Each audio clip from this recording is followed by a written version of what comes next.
So first category of MOS based ROM structure എന്ന് പറയുന്നത് or ഓപ്പറേഷന് വേണ്ടിയിട്ടുള്ളതാണ്. സോ നമ്മൾ അതിൻ്റെ റെപ്രസെൻറ്റേഷൻ ഇങ്ങനെയാണ്.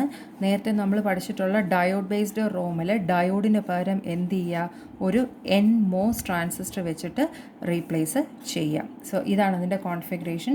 നമ്മൾ എൻ മോസ് ട്രാൻസിസ്റ്ററാണ് യൂസ് ചെയ്യുന്നത്. ഇവിടെ രണ്ട് കാര്യങ്ങളാണ് നമുക്ക് ശ്രദ്ധിക്കാനുള്ളത്.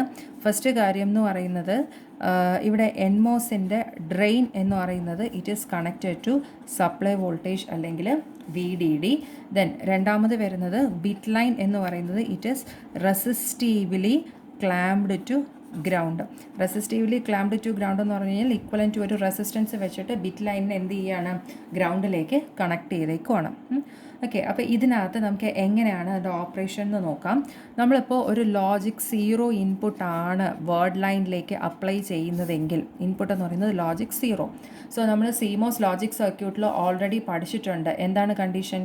NMOS ട്രാൻസിസ്റ്റർ ഓൺ ആവണമെങ്കിൽ ഒരു ലോജിക് 1ഉം PMOS ട്രാൻസിസ്റ്റർ ഓൺ ആവണമെങ്കിൽ ഒരു ലോജിക് 0യുമാണ് അപ്ലൈ ചെയ്തത്. അപ്പോൾ ഇവിടെ നമ്മൾ ലോജിക് 0 ഇൻപുട്ട് കൊടുക്കുമ്പോഴത്തേക്കും NMOS ട്രാൻസിസ്റ്റർ എന്ന് പറയുന്നത് എന്തായിരിക്കും? NMOS എന്ന് പറയുന്നത് ഓഫ് കണ്ടീഷൻ ആയിരിക്കും. സോ ഓഫ് കണ്ടീഷൻ എന്ന് പറയുമ്പോൾ നമ്മൾ നേരത്തെ ഡയോഡ് ബേസ്ഡ് സ്ട്രക്ചറിൽ പറഞ്ഞ പോലെ അവിടെ ഒരു ഡയോഡ് ഇല്ല എന്ന് അസ്യൂം ചെയ്യുക. സോ ഇവിടെ ആണെങ്കിൽ ഒരു റെസിസ്റ്റർ ഓഫ് കണ്ടീഷൻ അസ്യൂം ചെയ്യുക. സോ നമുക്കിവിടെ വേർഡ് ലൈൻ ബിറ്റ് ലൈനിൻ്റെ ഇൻ്റർസെക്ഷൻ മാത്രമേ ഉണ്ടാകത്തുള്ളൂ.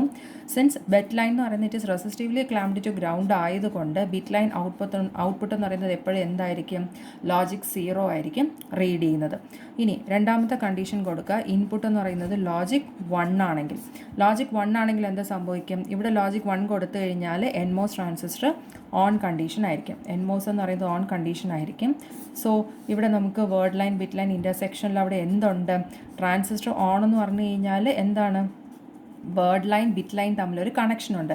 സോ ഇവിടെ നമ്മൾ ഡ്രെയിൻ എൻഡിന് എന്ത് ചെയ്തേക്കാണ്? Supply വോൾട്ടേജിലേക്ക് connect ചെയ്തേക്കുവാണ്. അപ്പോൾ ഈ സപ്ലൈ വോൾട്ടേജ് എന്ത് ചെയ്യാൻ തുടങ്ങും? ബിറ്റ് ലൈൻ വഴി ഡിസ്ചാർജ് ചെയ്യും. സോ ബിറ്റ് ലൈൻ ഔട്ട്പുട്ട് എന്ന് പറയുന്നത് it is approximately equal to logic 1. So ഇങ്ങനെയാണ് ഓർ സ്ട്രക്ചർ അല്ലെങ്കിൽ MOS based OR structure realise ചെയ്യുന്നത്. ഇതിന് ഓർ കോൺഫിഗറേഷൻ എന്ന് പറയാൻ കാരണം നമ്മൾ ഓറിൻ്റെ ട്രൂത്ത് ടേബിൾ എങ്ങനെയാണ്? രണ്ട് ഇൻപുട്ടും ലോജിക് 0 ആണെങ്കിൽ ഔട്ട്പുട്ട് എന്ന് പറയുന്നത് എപ്പോഴും 0യും, എനി 1 ഇൻപുട്ട് എന്ന് പറയുന്നത് ലോജിക് 1 ആണെങ്കിൽ ഔട്ട്പുട്ട് എന്ന് പറയുന്നത് എപ്പോഴും എന്തായിരിക്കും? It is equivalent to logic 1. So അതുകൊണ്ടാണ് ഇതിന് ഓർ സ്ട്രക്ചർ എന്ന് പറയുന്നത്. ലോജിക് 0 കൊടുത്താൽ 0 തന്നെ ഔട്ട്പുട്ട് കിട്ടത്തുള്ളൂ. 1 കൊടുക്കുവാണെങ്കിൽ എന്ത് കിട്ടും? Output will be read as logic 1. So ഇതാണ് MOS based or ROM structure. ഇനി ഇതിൻ്റെ പ്രോബ്ലം വരുന്ന സമയത്ത് നിങ്ങൾ അറിഞ്ഞിരിക്കേണ്ട ഒരു ഷോർട്ട് കട്ട് എന്ന് പറയുന്നത് ഇതാണ്. പ്രോബ്ലംസിന് വേണ്ടിയിട്ട് യൂസ് ചെയ്യുന്നതാണ്. ഓർ സ്ട്രക്ചർ വെച്ചിട്ടുള്ള റിയലൈസേഷൻ ആണ് ചോദിക്കുന്നതെങ്കിൽ നമുക്ക് പ്രോബ്ലം ചോദിക്കുന്നത്, ഇപ്പം ഞാൻ അടുത്തൊരു പ്രോബ്ലം എങ്ങനെ ചെയ്യുന്നതെന്ന് പറഞ്ഞു തരാം. അതിനകത്ത് 0 ആണ് ഔട്ട്പുട്ട് എങ്കിൽ, അല്ലെങ്കിൽ 0 ഔട്ട്പുട്ടാണ് നമുക്ക് റിയലൈസ് ചെയ്യേണ്ടതെങ്കിൽ അവിടെ എന്ത് വേണ്ട? അവിടെ ഒരു ട്രാൻസിസ്റ്ററും വരയ്ക്കരുത്. കാരണം just bit line word line intersection ആണ് എന്തിനെ ഇൻ്റർപ്രറ്റ് ചെയ്യുന്നത്? ലോജിക് 0 ആയിട്ട് ഇൻ്റർപ്രറ്റ് ചെയ്യുന്നത്. ഇനി ലോജിക് 1 ഔട്ട്പുട്ട് റിയലൈസ് ചെയ്യണമെങ്കിൽ അവിടെ എന്ത് വരയ്ക്കുക? ട്രാൻസിസ്റ്റർ വരയ്ക്കണം. ഓക്കെ, അതാണ് ലോജിക് 1 കൊടുത്താൽ ഇവിടെ ഔട്ട്പുട്ട് 1 കിട്ടണമെങ്കിൽ ബിറ്റ് ലൈൻ വേർഡ് ലൈനിന് VDD എടുത്ത് എന്ത് ചെയ്യണം? ബിറ്റ് ലൈനിൽ അവൈലബിൾ ആവണം. അപ്പോൾ 1 ഔട്ട്പുട്ടാണ് റിയലൈസ് ചെയ്യേണ്ടതെങ്കിൽ അവിടെ ട്രാൻസിസ്റ്റർ വരയ്ക്കുക. 0 ഔട്ട്പുട്ടാണ് റിയലൈസ് ചെയ്യേണ്ടതെങ്കിൽ അവിടെ ട്രാൻസിസ്റ്റർ വരയ്ക്കരുത്. ഇതാണ് പ്രോബ്ലം പോയിന്റിൽ ഓർ സ്ട്രക്ചർ, ഓർ ബേസ്ഡ് സ്ട്രക്ചറിൽ നിങ്ങൾ ശ്രദ്ധിക്കാനുള്ള കാര്യം. ഇനി എന്താണ് ഇതിൻ്റെ അഡ്വാൻറ്റേജ് എന്ന് പറയുന്നത്? ഇപ്പം നമ്മൾ നേരത്തെ പറഞ്ഞു, നമുക്ക് ഒരു ബിറ്റാണ് സാധാരണ ഒരു മെമ്മറി സെല്ലിനകത്തേക്ക് സ്റ്റോർ ചെയ്യുന്നത്. അപ്പോൾ ഇതിനകത്ത് ഈ കോൺഫിഗറേഷൻ യൂസ് ചെയ്ത് 1 അല്ലാണ്ട് എത്ര ബിറ്റ് മെമ്മറി വേണമെങ്കിലും നമുക്ക് സ്റ്റോർ ചെയ്യത്തക്ക രീതിയിൽ ഈ സ്ട്രക്ചറിന് നമുക്ക് എന്ത് ചെയ്യാൻ പറ്റും? കോൺഫിഗർ ചെയ്യാൻ പറ്റും. അതാണ് ഇതിൻ്റെ ഏറ്റവും വലിയ അഡ്വാൻറ്റേജ് എന്ന് പറയുന്നത്. എന്നാൽ ഡിസഡ്വാൻറ്റേജ് ആയിട്ട് പറയുന്ന ഒന്ന് നോക്കുക. നമുക്ക് ഒരു NMOS ആണ്, ഒരു ബിറ്റ് മെമ്മറിയിൽ ഒരു NMOS സ്ട്രക്ചർ ഉണ്ട്. ആ ഒരു NMOSന് എന്തുണ്ട്? ഒരു സപ്ലൈ വോൾട്ടേജ് ഉണ്ട്. അപ്പോൾ ഇതുപോലെയുള്ള NMOSൻ്റെ നമ്പർ കൂടുന്നതിനനുസരിച്ച് ഓരോന്നിനും ഇൻഡിവിജ്വലായിട്ട് എന്ത് കൊടുക്കണം?